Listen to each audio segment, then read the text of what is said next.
want to thank all of you for being with us during this very difficult moment. These have been very difficult months, very dark months. And despite days of hope, we receive these grim reminders of the reality we're living through ever since that Shabbat HaShchorah, that dark Shabbat of October 7th, 2023. When I woke up yesterday morning actually, ready for me, when I woke up here in Israel to the tragic news of the loss of 21 soldiers in one incident, and we had already heard of 3 others in a separate incident, totaling 24 in a day. That's a huge death toll for a small country. And many will ask, why a memorial service when 21 were killed? Why not a memorial service when one is killed? The Chol Ish Yeshem, we say on Yom HaZikaron. Each person has a name. Each person has a value. Why not the memorial service every day? The truth is that to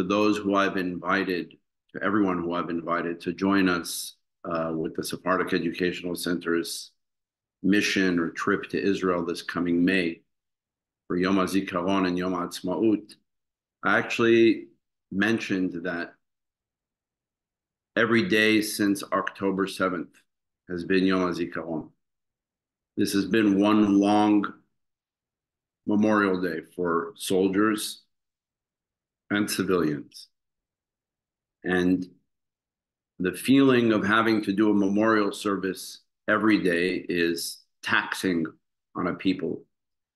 The IDF spokesman yesterday, upon making that very difficult announcement of the death of 21 soldiers, said, I know that, and these 21 soldiers were all 21 reservists, miluim, which means they're not actually in their army service. They're not 18 to 21, or they're not officers in Keva, in career officers. These are the person who just a few months ago could have been delivering your mail, or could have been your professor in university, or your accountant, or your lawyer, or the person you had a cup of coffee with that you met in the cafe. They are civilians who are called upon to change their clothing and to change their mindset and to be suddenly taken to war. They're taken from their families, from their studies, from their work, from their lives, and they're suddenly called upon to a very uncomfortable situation where they are asked immediately to become soldiers. I mentioned many times that my son Ilan told me, just to put things into perspective, that he is a machine gunner in his miluim unit. The other machine gunner, he said, and Ilan is just turned last week 24 years old. He's a law student. That's one machine gunner. The other machine gunner, what does he do in his civilian life? He's a teacher for children with special needs. Those are not the images that come up in mind when we think of machine gunners. We think of Rambo and we think of people who are with machine guns all day. A law student and a special needs teacher is not what comes to mind. But those are the 21 quote unquote soldiers who were killed yesterday in one shot. And yes, it would be like Yom HaZikaron every day here, and it is. Yesterday, throughout the country, think about it, in one small little country like Israel, there were 24 funerals that took place that we know of. There were perhaps many others of people who passed away of natural causes. That's every day, anywhere in the world. That's the way of the world. But we know that there were 21 families who were destroyed yesterday. 21. And so why did I call upon all of us to gather for a moment of memory and some Torah study in their memory? It's not only for the 21 or 24 who were killed yesterday, but it's perhaps for us to pause and to collectively think about all those that we've lost, starting on October 7th. Not only the civilians, the 1,200 plus civilians who were massacred, but the IDF soldiers who, in an unofficial capacity, picked up their weapons on their own and went down south to defend their people on October 7th. When you add the death toll of the official ground war to those who were killed on October 7th that day, IDF soldiers, men and women, the death toll exceeds 600 soldiers. In 1949, Shai Agnon, the eventual Nobel Prize winner, he wrote an introduction, small little introduction to the Kaddish. He wrote an introduction. I'm not going to read it to you tonight, but I want to tell you about it. Those who have studied Agnon with me have actually read it. We'll read it at some point. It's an introduction to the Kaddish. Why did Agnon write an introduction to the Kaddish in 1949? Because a small country that was just declared in 1948 that totaled a population of 650,000 men, women, and children, lost in the War of Independence 6,500 people, men, women, and children, actually, in that war. And Agnon commented at a certain point that every day seemed like Memorial Day. There was not yet on the calendar Yom HaZikaron, the official date that we observe that we call Yom HaZikaron, the Memorial Day that comes the day immediately before Yom HaAtzmaut, the day before, like July 3rd in American terms, before July 4th. That day was not yet on the calendar, but it didn't have to be. Because every day was, during that year, people were in funerals and mourning every single day. And so the launch of the State of Israel has become, unfortunately, connected so often to the question of memory, to the idea of how do we deal with mourning, parents who are burying their children, parents who have sleepless nights worrying where are their kids, wives, husbands, children, grandchildren, nieces, nephews, aunts, uncles, neighbors. It's a collective feeling of mourning. And when I heard the news in the morning, the first verse, the first pasuk that came to my mind, the verse from the ultimate book of mourning, the book that we read every year on Tisha B'Av, the biblical book, the book of Lamentations, Echa. That book tells us of the destruction of the temple and of Jerusalem. And indeed, not only of the temple and of Jerusalem, that's symbolic. What was destroyed was the Bet HaMikdash. But if you understand the book of Lamentations, it's not just a description of the destruction of a structure of a building, but it's the description of the destruction of an infrastructure, of a Jewish state, of a Jewish entity, and of the people.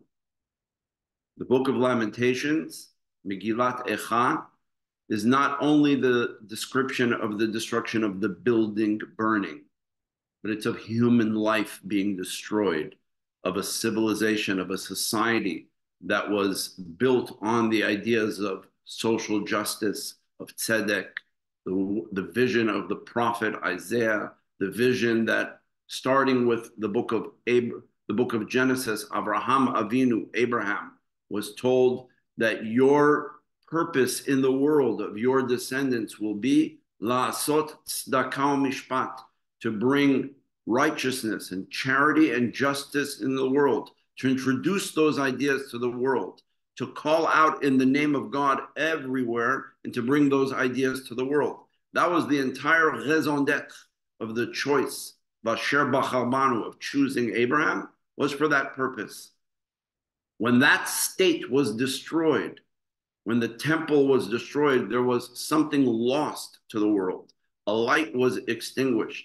The light unto the nations that we were intended to be became a vacuum of darkness. And so this morning, when I woke up, yesterday morning actually, and I woke up and I heard this tragic announcement of 21 souls lost in one incident. The verse that came to my mind was very simply the four words, Al ele ani bochia. For these I weep. For these souls I weep. For the loss of 21 human beings whose family lives are now in ruins. If you want to understand how a family feels, any of these 21 to 24, any of these over 600 families that have lost a loved one who wears a uniform, along with all the civilians who were massacred on October 7th, if you want to understand how they feel, read the book of Lamentations, open it up, read the description of the destruction of the temple sitting in ruins, and use that as a metaphor for feelings, right? That's what the book of Lamentations, Megillat Echat, tries to do, is to describe in physical terms the complete devastation and destruction of a building that we could see, but it really only serves as a metaphor when we say that the temple was destroyed. What's the term that we actually use? Yes, it's Chorban Bet HaMikdash, but we've abbreviated it in Hebrew to say Chorban Habayit, the destruction of the house, right? Chorban Bet HaMikdash, the house of holiness, the temple, that's the full term. But we rarely use that term when we talk about Tisha B'Av. Instead, we say Chorban Habayit, the destruction of the house. And many, many here in the last 75 years have used that term during these situations. They say Chorban Habayit does not mean that the temple in Jerusalem was destroyed. It means my home was destroyed. My family life, as I knew it 24 hours earlier, is gone, never to be redeemed.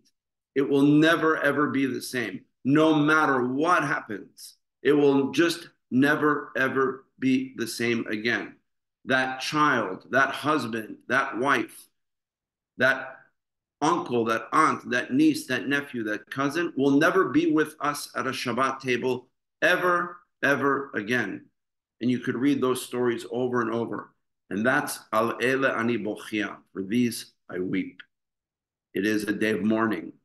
Every day here is Yom HaZikaron. Every day has become a day of memorial and memory.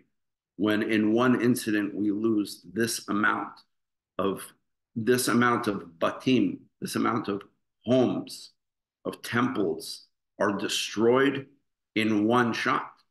It is a day of Evel Leumi, of national mourning.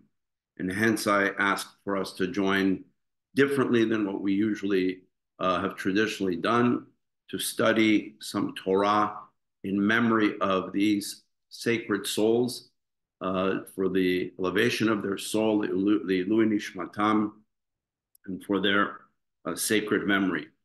They gave their lives for this country. They gave their lives in seeking to root out evil. And that is what I want to speak about tonight, the rooting out of evil. And I'm not going to talk about it as a general talk, certainly not as a politician or as a military expert. That's not my place. I'm going to talk about it in terms of the Torah, specifically in terms of the parasha this week, the parasha that we are reading this coming week. And I'm going to open by saying, for those of you who watched a few weeks ago the parade of hypocrisy that's taking place in The Hague, in the International Court of Justice, so-called, the accusation of Israel in acts of genocide, And I don't want to discuss the case in detail. I just want to mention one thing, which will be my lead into what I actually would like to teach this week. And yes, this session is being recorded, and you will quickly understand if you watch the proceedings of that case, the opening argument, quote unquote, if you will, by South Africa of all nations accusing Israel of genocide in an international court. You will immediately understand where I'm going. Okay, and this session is being recorded, and perhaps it should be sent to the Court of Justice. But I may be accused of adding to the genocidal intentions of the state of Israel. The reason being is because the lawyer for South Africa, in his opening remarks and statements, included as proof, as legal proof in a court of law, in an international court of justice, to make a mockery of the entire process, he actually included that the Prime Minister of Israel quoted at some point a verse from the Bible saying that, remember what the Amalekites did to you, that the nation of Amalek, who represents evil, is the archetype of evil in Jewish philosophy and Jewish thinking, opening with what we read in this coming week's Torah portion, Parashat Beshalach, which is what I'd like to teach in memory of our loved ones who were killed yesterday. I want to teach this piece of Torah in their memory because I think it is so appropriate to them, right? Amalek, we have no genocidal intentions on Amalek. Genocidal intention means when you are actually attacking a population simply because you don't like them, simply because you don't like who they are, you don't like their ethnicity, and you have an intent on them to root them out and destroy them. That's the definition that the last I read of genocide, a term that, by the way, was coined by a Jewish lawyer after World War II, Raphael Lemkin, right? That's the last I heard. So clearly the well-intentioned, or not so well-intentioned, I should say, opening our lawyer for South Africa needs to do his homework in understanding biblical history and to read the fact that it wasn't that the Jewish people left Egypt and set out on a global mission of genocide and said, let's find every nation we don't like. I'm talking 3,000 years ago in the story of the Bible, because since he quoted Netanyahu and used that as legal proof for an intention to genocide, I'd like to correct the South African lawyer who doesn't understand, who doesn't read the Bible properly. Because if we read back just in this week's Torah portion, simply reading the parasha, the discussion is that the Jewish people left Egypt. The Jewish people had no intentions of war. There's not one mention of war. The only war that's mentioned in this week's Torah portion is about God does war for us. Adonai yilachem lachem, God will do war for them, for us, meaning who were we upon leaving Egypt? A people well armed with a military? We were a band of slaves who knew nothing about anything. And we simply went by the grace of God, the exodus from Egypt. That's the story. And when we came to the banks of the Red Sea, right, the only invocation of war has nothing to do with any human being amongst the Jewish people, but only there's a metaphor that says, Adonai ish milchama. God is a man of war, meaning God will fight the war for you. If the Egyptians are chasing you as they did into the sea, God will protect you, not you. You're not leaving armed. You're not leaving with swords and with shields and prepared for battle. We left as a vulnerable, weak people who had been enslaved for 210 years. Suddenly, one morning, we wake up and we said, we're leaving, we're going, take all of our belongings, leave after all the plagues, when God was our, quote, man of war in Egypt, not us. We didn't mount a rebellion or a revolution against the Egyptians while we were in Egypt. We could not. We relied on one man with a staff who brought wonders, and we read about it every year on Pesach. That was our war. There was no genocidal intent. and we didn't know what Amalek was. And what happened after we left Egypt? We sang a song. Az Yashir Moshe, this coming Shabbat, this is the anniversary of, I see my daughter is on the Zoom, Shira from New York. This is the anniversary of Shira's bat mitzvah, even though she was not born during this time, but she chose as her bat mitzvah this coming Shabbat. Why? Because this Shabbat is also dubbed because of the fact that we sang a song for the first time. This Shabbat is called Shabbat Shira, the Sabbath of Shira, the Sabbath of song. And so this coming Shabbat is Shabbat Shira, when we sang. That's a song where we sing it in the parasha, in the Torah portion, but we also sing it every day, every morning in our prayers, the conclusion of the Zmirot, of the section of the Psalms, we sing the song at the sea. The first time we sang as a people and gave thanks, the first time we said Hallel together was at the banks of the sea when we were saved from the Egyptians. The closing of the sea on Pharaoh and on the Egyptians marked the end of that period, the end of our slavery and the dawning of a new chapter. And so what did we do? We burst out into song spontaneously. Az Yashir Moshe B'nai Israel. And then we read even of a song and dance of the women. Vatikach Miriam HaNevi'ah, the sister of Moshe. She's the only woman in the Torah to have the title Nevi'ah. She was a prophetess. And they tell us that there at the banks of the sea, she and the women engaged in a song and dance. And this was a moment of nevuah, prophecy.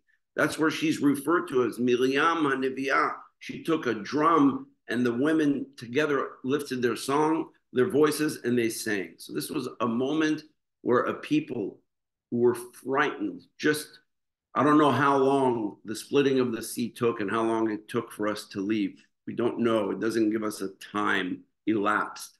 But just moments before the sea split, what happened? Here we were. We seemed cornered. We looked in front of us and we see a massive sea.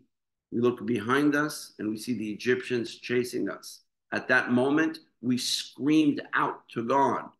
We screamed out to God in fear. We were terrified.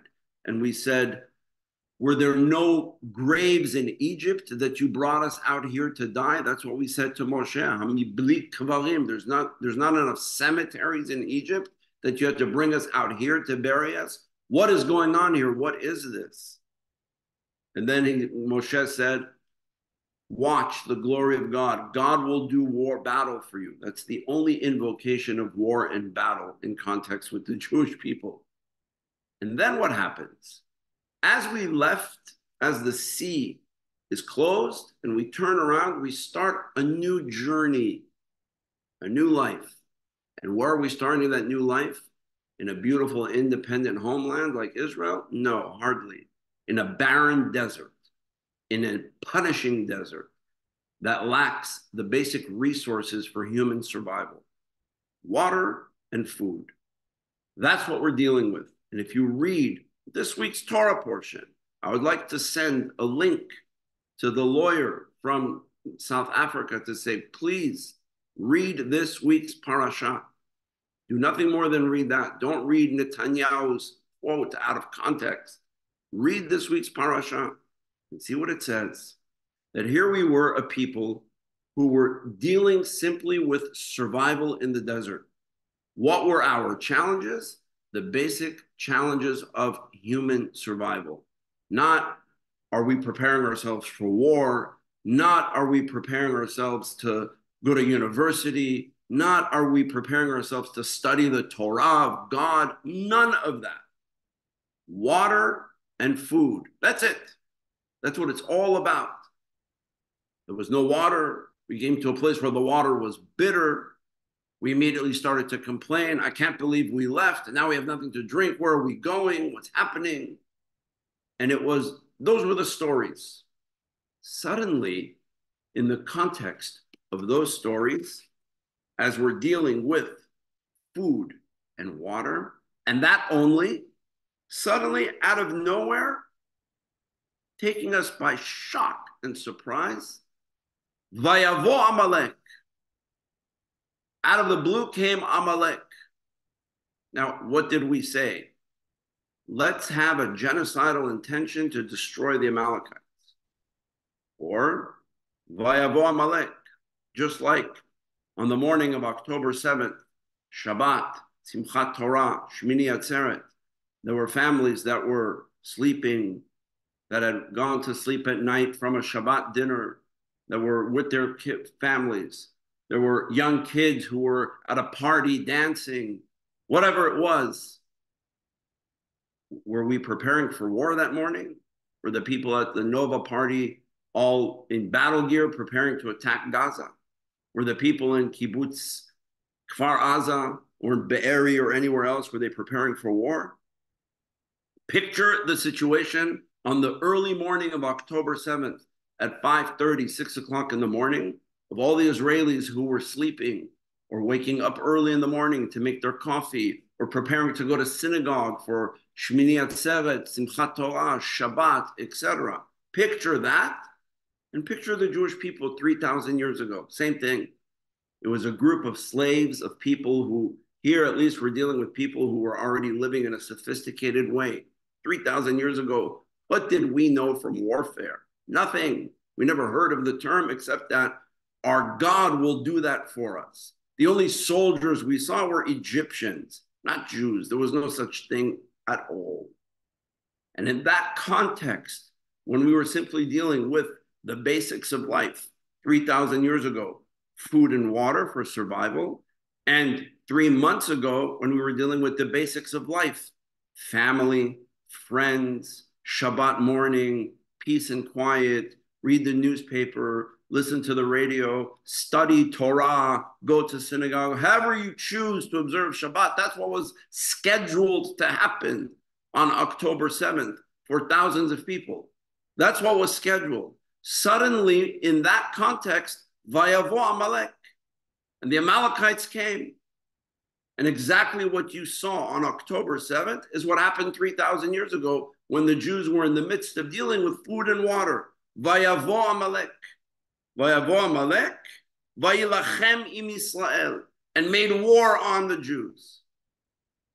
Genocide? Genocidal intentions? You mean to say that because we subsequently read in the Torah portion that we are commanded to defend ourselves in the face of Amalek, that's called genocide? Because we're commanded to defend ourselves in the face of the October 7th massacres, that's called genocide? I don't know if that's what's called genocide, then this is a legal system that comes from a Kafka novel. This comes from 1984. This is dystopian. This is Mr. K in the book The Trial by Kafka. Something's wrong here if that's the definition of law. If that's law, I'd rather live in a lawless society than to understand that such an individual can come to the court and quote the Prime Minister of Israel, who used the metaphor of Amalek, the way we use it for the last 3,000 years. I'll read to you the words of Rabbi Bouskila and what he said about Amalek. There was no more peaceful human being that walked the planet Earth in the 20th century than Rabbi Bouskila. He was a man of peace, of unity, whose theme on his wall, in his office, he had one verse etched on his wall. Not Zachor Tashar Salach Amalek. Remember what the Amalekites did to you. What did he have etched on his wall? V'ha'emet v'ha'shalom ehavu. You shall love truth and peace. This was Rabbi Bouskila. I'll read to you what he had to say about Amalek, because he had a thing or two to say about it. Now, in that context, we were attacked. Now, how did we do war? Anybody remember how that war went down between the Jews and the Amalekites? Did we say, gather your spears and your swords and your missiles and your machine guns and your tanks and your armor and fight Amalek? Is that what we said 3,000 years ago? What did we say? We don't know how to do war. And what gave us a victory? Something a little bit strange. Something that if only we could rely on that today. Wouldn't it be nice if we had one person, wouldn't it be nice if the chief of staff of the IDF could stand up on a ladder and put his hands up. And every time his hands are up, we win. And every time his hands go down, we notice that we start losing. So somebody says, the chief of staff, General Herzi Halevi, who's the chief of staff, every time he has his hands up, we win. So let's do something. Can we get 2 soldiers, please, to hold up his hands for the next week or 2, and then we'll win. That was the war between Amalek and the Jewish people in the Torah. That's how it went down. It said, when Moses has his hands up, we win. Just like when Moses had his, not his sword, his staff, right? That's what brought all the wonders and miracles. Somehow, for some reason, every time Moshe's hands were up and he looked down on the battlefield, here we were fighting a well-organized military named Amalek who came and attacked us out of the blue. Vayavo Amalek. We were in the middle of eating and drinking. We were in the middle of making our shopping list. We were in the middle of asking God and Moshe, where am I going to get food and drink here? And in that context, Vayavo Amalek, Vayilachem im Yisrael, and they made war on the Jewish people. For that reason alone, Amalek has become not an entity, but an idea that has traversed generations. Rabbi Uziel says, I want to read to you what he says in Hebrew, and you could understand. He says, there are those who say that Amalek has been defeated. There's no such thing as Amalek any longer. He says, Shema tomru kvar nimcha zecher Amalek. The memory of Amalek is already erased because we're commanded. Machot timched zecher Amalek. You shall erase the memory of Amalek. According to the South African lawyer, that means genocide. According to logical human beings who first understand their Bible, you should go to Sunday school and read the Bible. According to those who understand that, it means, and by the way, we don't live our lives as we know as Jews. That's another little homework assignment that he should have, is to understand that when we make quotes from the Bible, we're making them based on, as Jews, not biblical literalists, but Jews who live by the Talmud.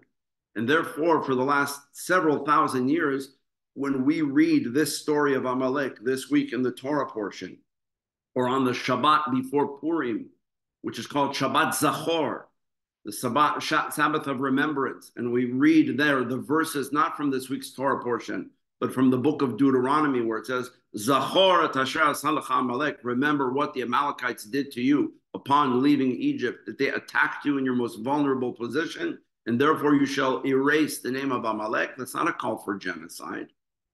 That's not a call for genocide. That's a call for self-defense. And it's a call for root out evil wherever it is. There's something wrong with rooting out evil. Okay? Should the South Africans themselves have said throughout the years that they were under an apartheid regime, said that's okay? Or were we always, including Jews, standing up in defense of the of the blacks in South Africa and saying apartheid is wrong because it's wrong? Should they have simply sat back? When they actually tried to defeat apartheid, should we accuse them of genocide? Because that had a genocidal intention on all white South Africans who wanted to continue to enslave them or keep them as second-class citizens with no human rights? I mean, I'm not a lawyer, but I would have loved to have just simply given a response from my gut. I'm not an international lawyer. I don't have a law degree, never took a class in law school. I don't think you need to in this case. The not so well-intentioned lawyer doesn't know his Bible and he doesn't know anything about Judaism, let alone does he understand the context of all of this. And so here, in this context, what happens? Rabbi Uziel says, if you say, Nimcha Zecher Amalek, and it's no longer go, it's no longer there, I, Rabbi Uziel, respond to you, Achani omar lachem, Omnam ken, it's true. The actual Amalekites, he admits, he says, the actual nation called Amalek doesn't exist. There's no such thing. If you want to be a historian and say, who are the Amalekites historically, meaning the actual Amalekites, there's no such people anymore. There's nowhere we can identify them. But he then says, Aval ha'amalekiyut odena kayemet. But the Amalekite philosophy, that's still alive. And he says, if you need any proof, this speech that I'm reading to you from Rabbi Uziel, he spoke it in the late 1940s.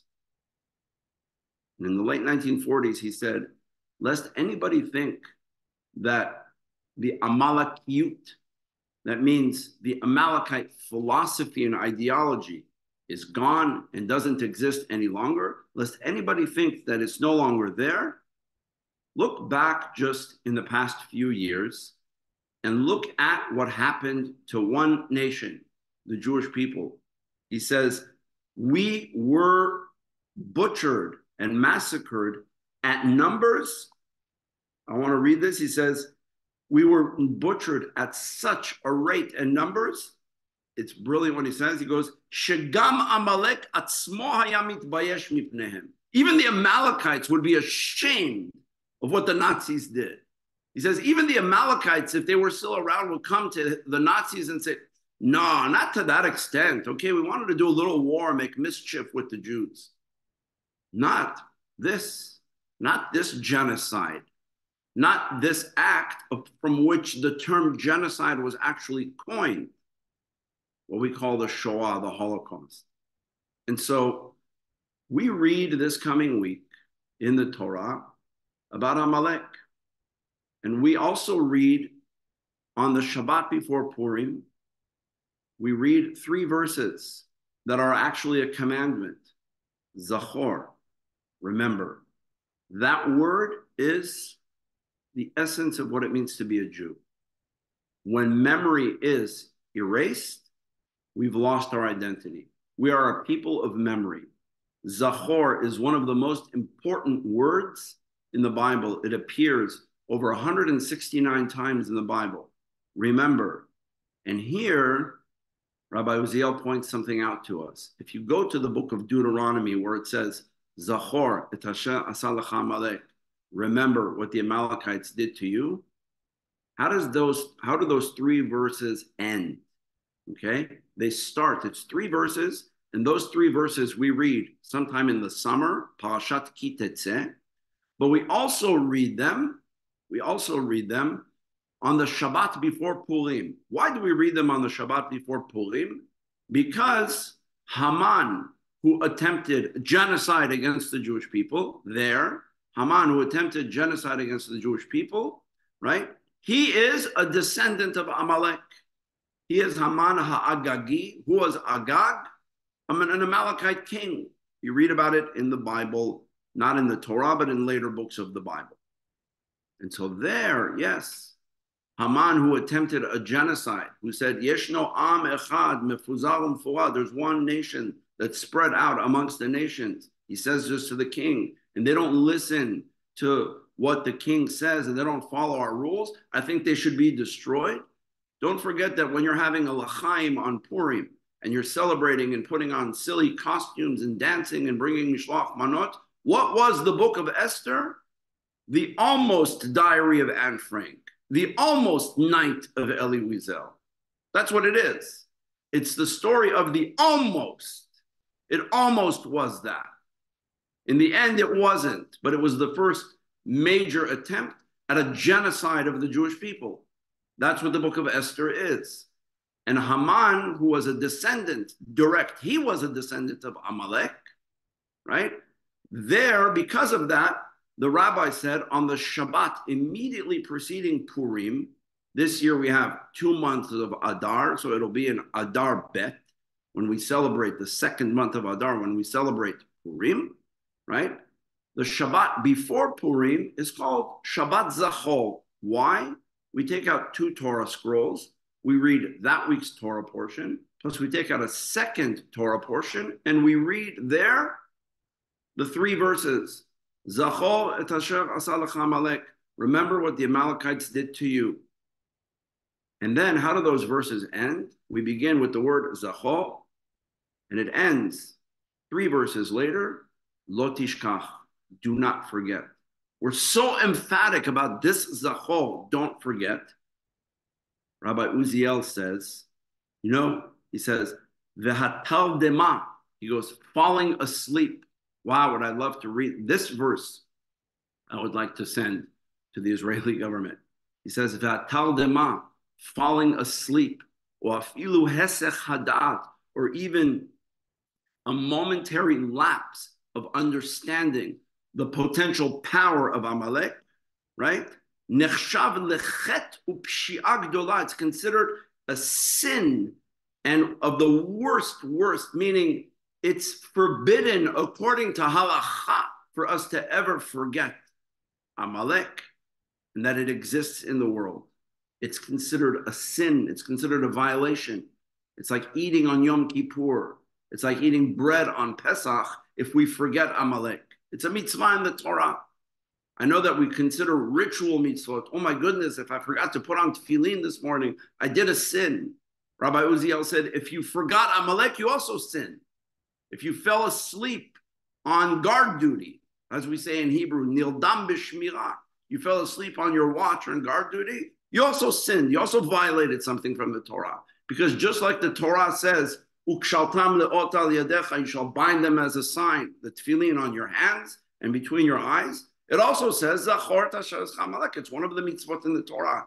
As a matter of fact, it's such an important mitzvah that there were rabbis who were asked the question, if it's Purim time and a soldier can get out from his duty, either for Shabbat Zachor or for Purim, if it's around then, and the commander says, I could let you out for Shabbat Zachor, so you can go home and hear that Torah reading, if that's what you want to do, or I could let you out for Purim, which one should he choose?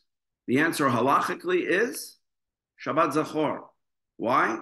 Because to hear the Megillah, you don't need a minyan. You could do it on your own. But to hear Zachor Tasharas Amalek, you need a minyan. It's a mitzvah mideoraita. As a matter of fact, I remember when I was a student in yeshiva here in Israel, in Yeshivat Keren B'Yavne, this was back in the day when people felt that hearing a Torah reading in the pronunciation that you are familiar with is the only way to fulfill the mitzvah. Which means if you're an Ashkenazi Jew and you hear the pronunciation according to Sfaradim, you haven't really fulfilled the mitzvah. Now, we're not going to stand on ceremony at 52 Shabbatot a year and say you have to this and that. But I remember when I was in yeshiva, because the mitzvah of remembering Amalek is so important and so central to being a Jew. It's not a genocidal act. It's a reminder to say, always be on your watch for anti-Semitism. Always be on your watch for evil and seek to root it out. Machot imched zecher Amalek means erase the memory of Amalek wherever you are. Fight evil. It's not genocidal intent. It's rid the world of racism, rid the world of violence, of genocidal intent from the other side towards any people, including us. It's considered so important. I remember that when I was in yeshiva, the years that I studied in Yeshivat Keren B'Yavne, I experienced this 3 times because I studied there 3 years. So that means 3 Shabbat Zachors. I remember that on Shabbat Zachor, what would they do? When they took out the second Torah and the person received an aliyah and there was someone reading for all of us, okay? So the person who was reading, let's say, was reading it Ashkenazi in the standard Ashkenazi way, okay? He finished reading, the aliyah was not over. What came up after him was somebody who read it in a different Ashkenazi way, because there's 2 types of Ashkenazi way. There's the Galiciana reading, which is what actually most people are doing, and there's the actual German reading. Even though it's called Nusach Ashkenaz, what most Ashkenazi synagogues do is not actually the actual German reading. It has a different trope and a different pronunciation. And so somebody who knew that would get up and read it on behalf of those who that's what they grew up with. Then somebody would get up and read it in the Sephardic Nusach that became acceptable. Then somebody read it in the Moroccan Nusach, which is different than the Sephardic Nusach. And then just to round it out, somebody got up to read it in the Yemenite pronunciation, which is altogether different. They said, we have a mix of a lot of people here. This is Shiva. We have Ashkenazim from different minhag, We have Sfaradim who are Iraqi. We have Moroccans whose chanting is different than the standard Nusach. And we have Yemenites. They each grew up in their own synagogues hearing something on this Shabbat only, none other. Wow, could you imagine what the South African lawyer would do with this?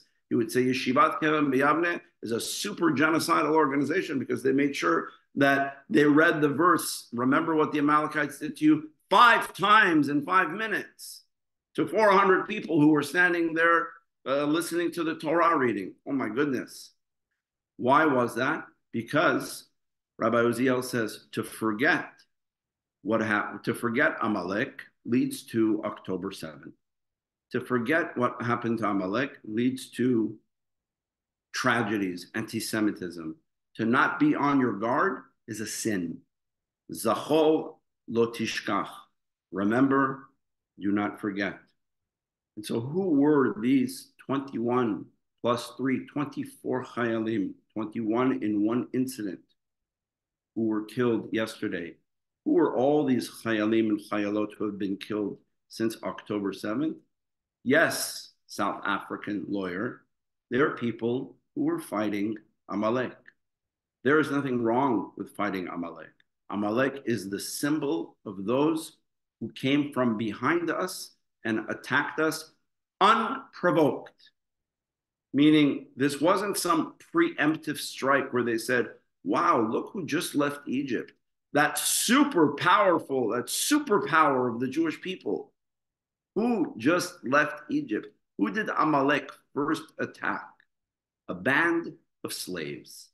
A band of slaves probably didn't know to read or write, who probably didn't know basic life skills other than building pyramids and bricks.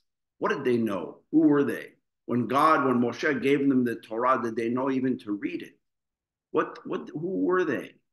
A band of slaves who were brought out to a new idea, to a new community, to a new way of life. And they said, all we want right now that we're no longer being provided with food and water, well, there was an expense in leaving Egypt. You were provided food and water. You knew where your meal was coming. Now you don't. And you're not going into this beautiful country, you're coming into the wilderness. It's a punishing environment. All we want is food and drink. What did the people the morning of October 7th, what were they looking for when they woke up in the morning? For some military victory? Was there a declaration Friday night at the supernova party? Tomorrow morning, we're going to declare it Victory Day against Hamas. Is that what was going on?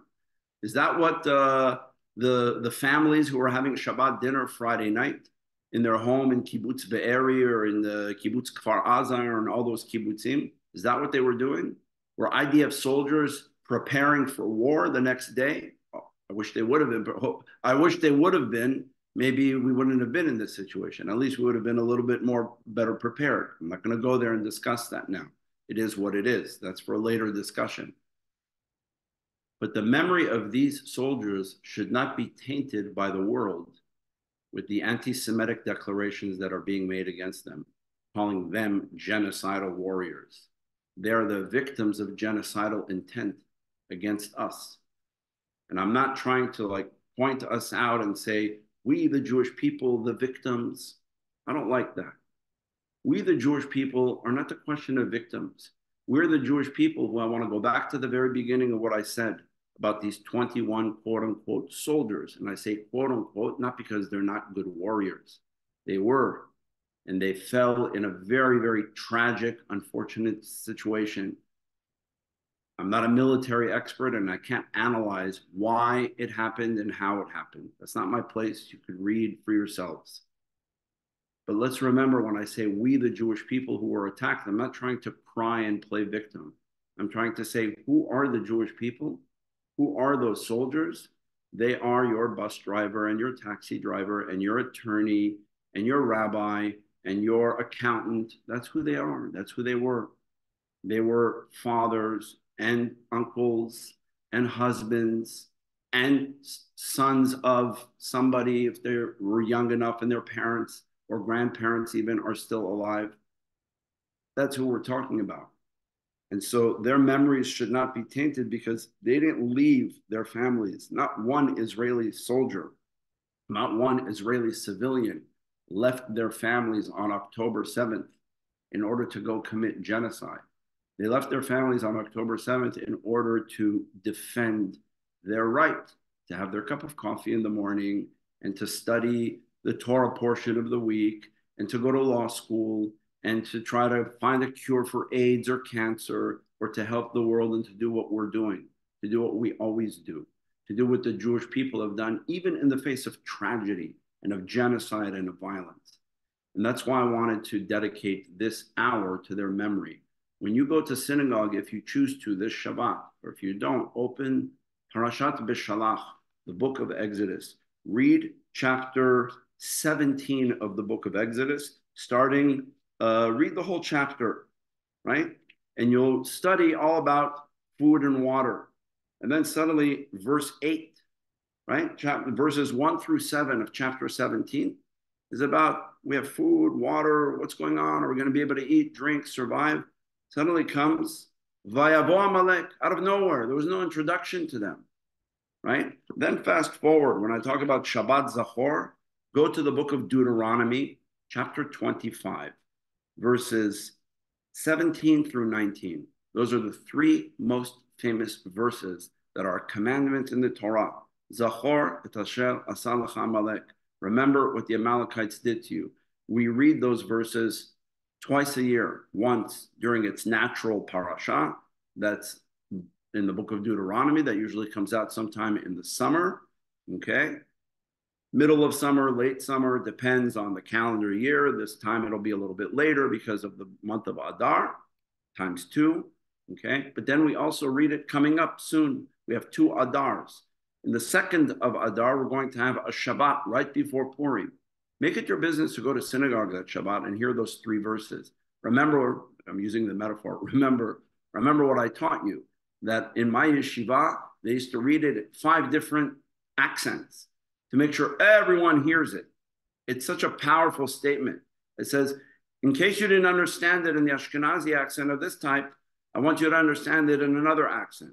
In case you didn't understand it in the Ashkenazi accent, I'm going to read it to you in a Sephardic one. In case that Sephardic one wasn't good for you, I'm going to read it to you in the Moroccan style. And just to round out the arsenal, the Temanim have a little bit of a different, what they consider to be the most authentic, original pronunciation of Hebrew. I'm going to have a Temani get up and read the same verses again. You got 5 chances to hear this verse. If you understand all of those accents, good for you. But it's not about the accents. It's about the message. What does it say?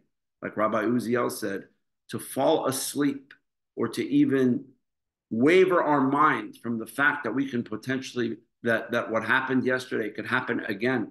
Not only can 21 soldiers be killed in one shot again, don't think this is the only time it could happen.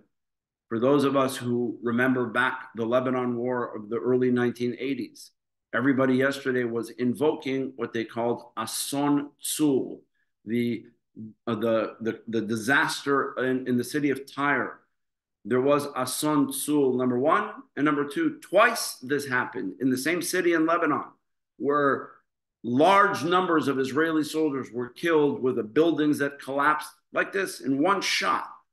It happened twice in the early 1980s. Don't think it can happen again. I pray that it will not.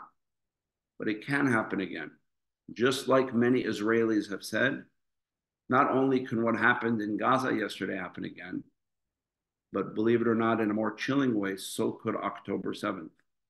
There's a very real possibility of it happening again in the South and in the North. I said to somebody as I'm planning not only the trip for the month of May for Yom HaZikaron and Yom HaAtzmaut, but I'm also planning a trip, hopefully for this summer, for the SEC Sephardic Educational Center teenagers, our Chamsa trip. And you know, when I plan that itinerary and I send it out to parents, usually we have a day in Hebron.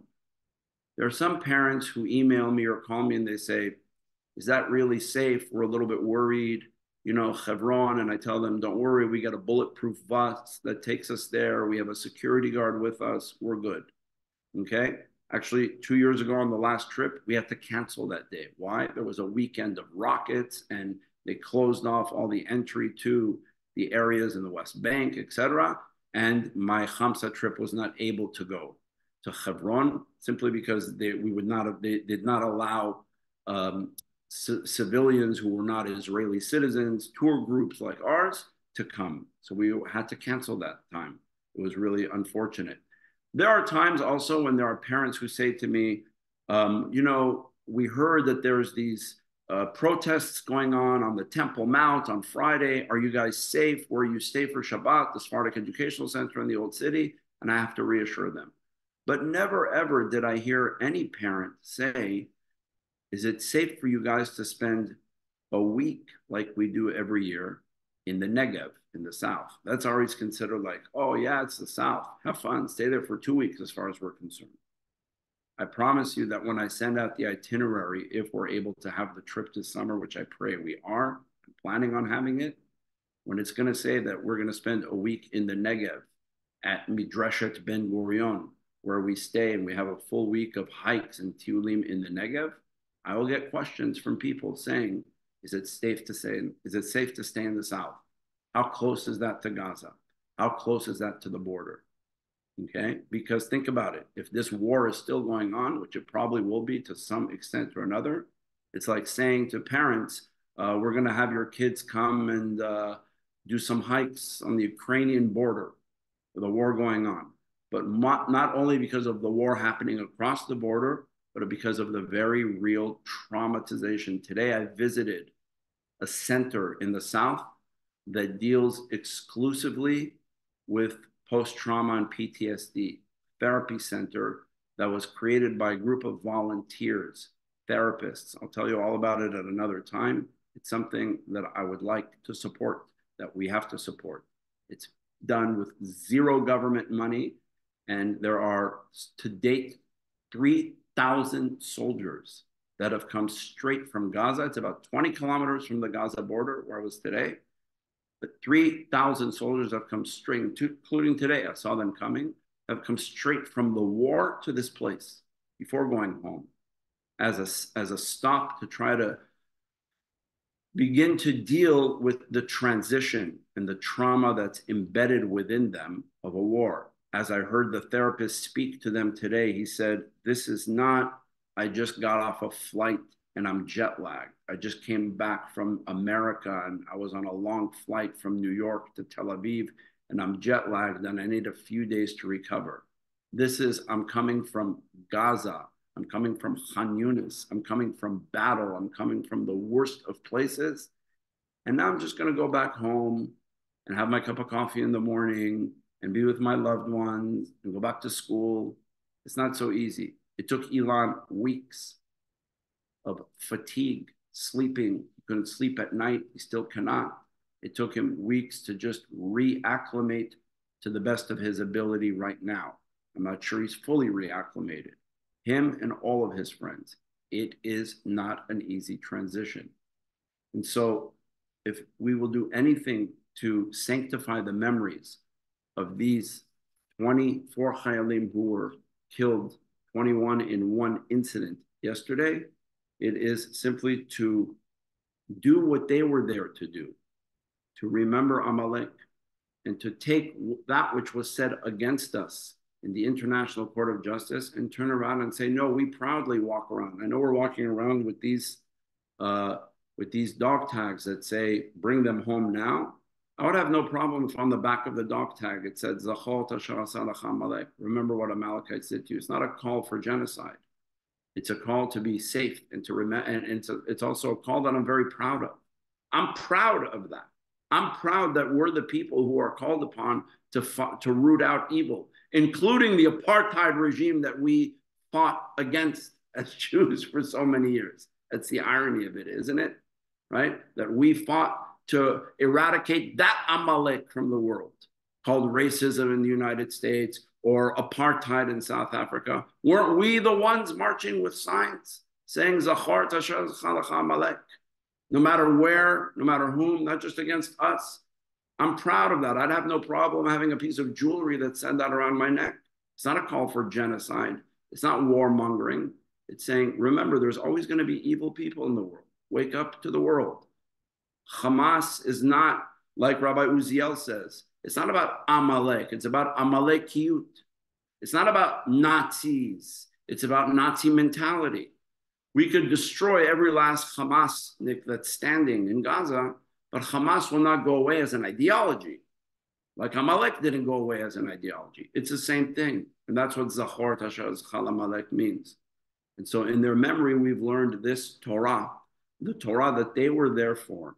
What I'd like to do now is to conclude with a Tfilat Yizkol in their memories. I'll read the Tfilat Yizkol, the memorial prayer in memory of these beautiful, beautiful souls, and in an act of empathy and love with their families who have lost their loved ones, the Chorban Habayit.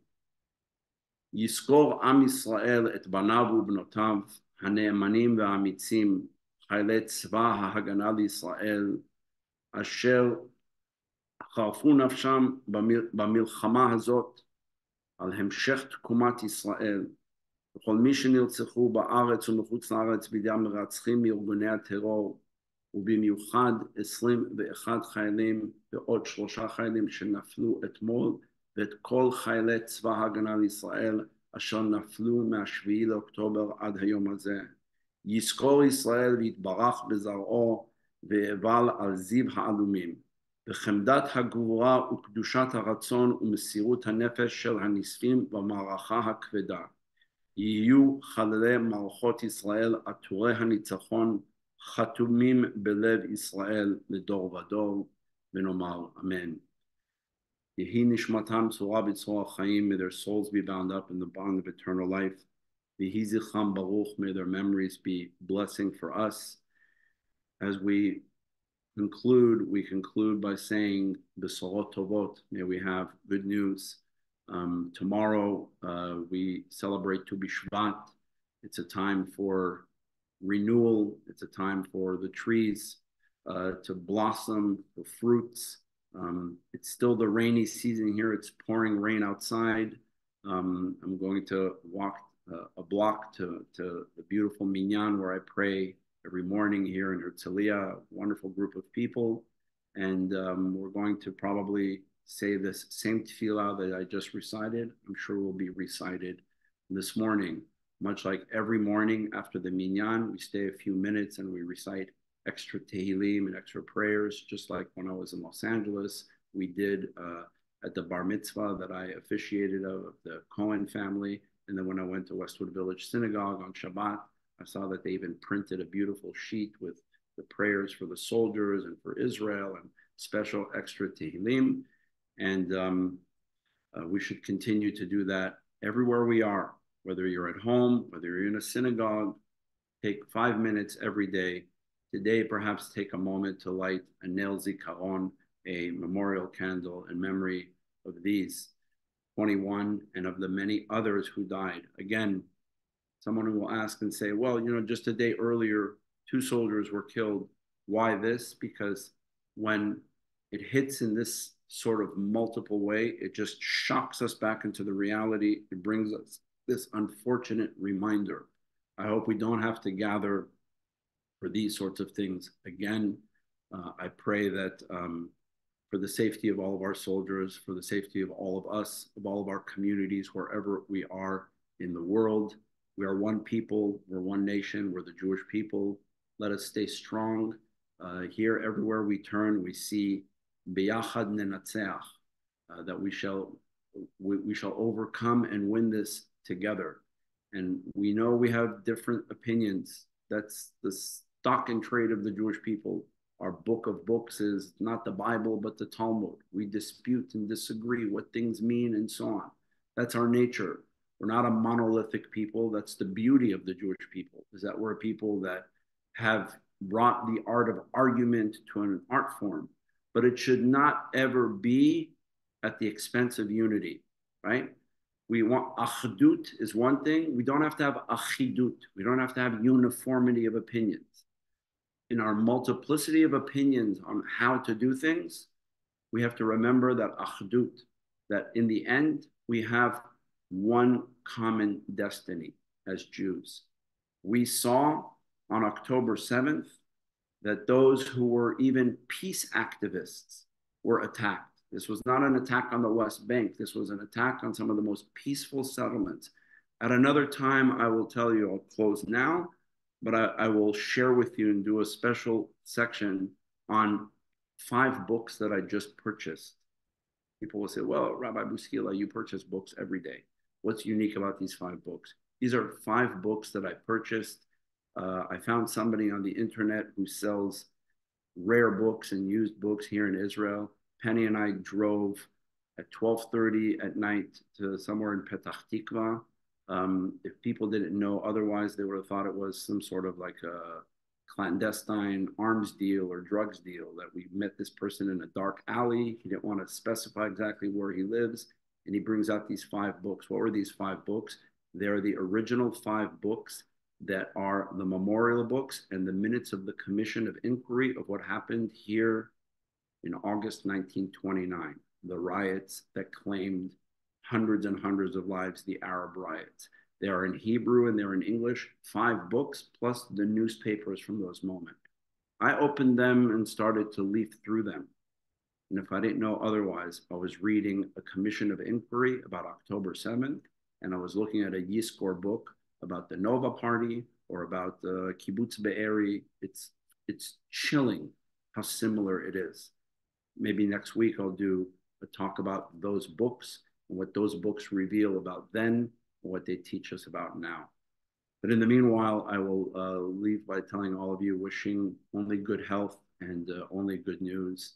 And may the memory of our beloved soldiers be for an eternal light and an eternal inspiration for us to continue indeed to fight Amalek, to continue to remember and not forget, and to continue the war that they fell in. All of us are soldiers in that war of fighting anti-Semitism, of racism, of evil, of violence, of lies.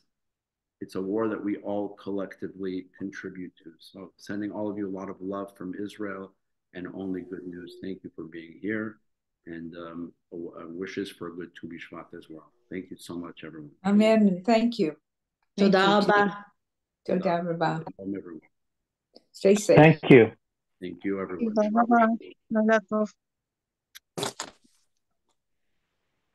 Beautiful.